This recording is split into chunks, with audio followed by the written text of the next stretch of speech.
Hi, welcome to Surviving Motherhood.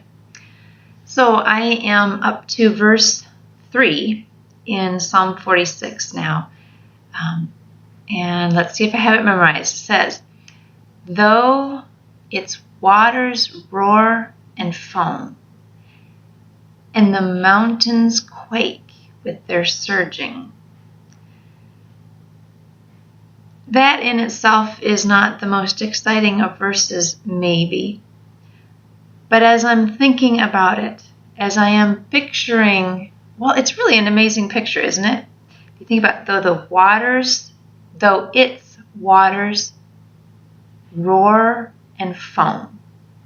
That's a lot of big action going on. And the mountains quake in their surging.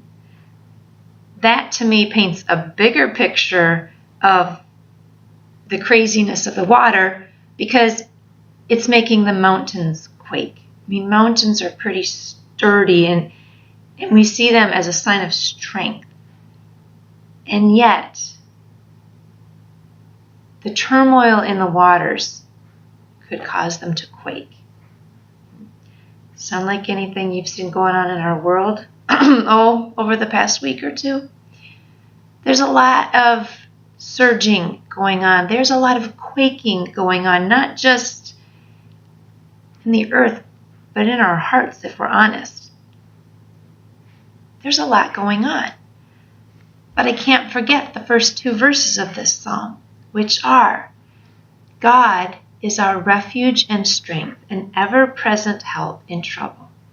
Therefore, we will not fear, though the earth gives way and the mountains fall into the heart of the sea. And then we continue on with verse 3.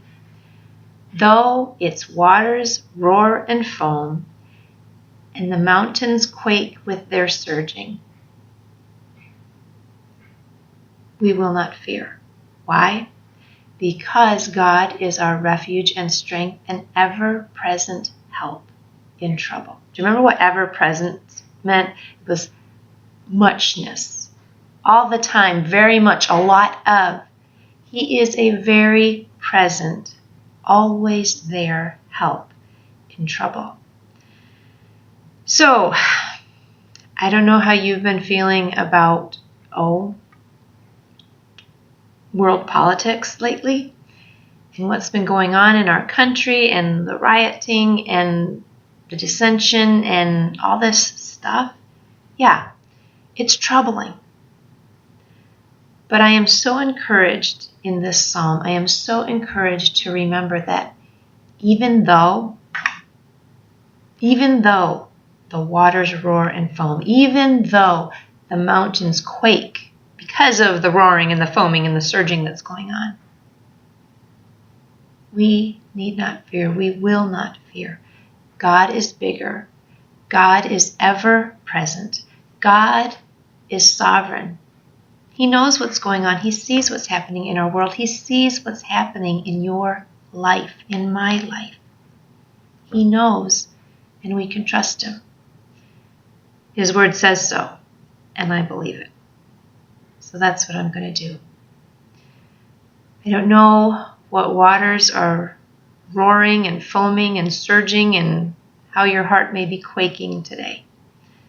But I want to encourage you to remember God is your refuge and strength. He is your ever-present help in trouble, and you can trust him.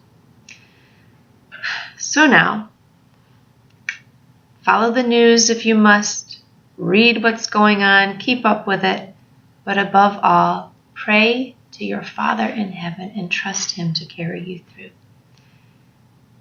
Have a wonderful, Jesus-full day.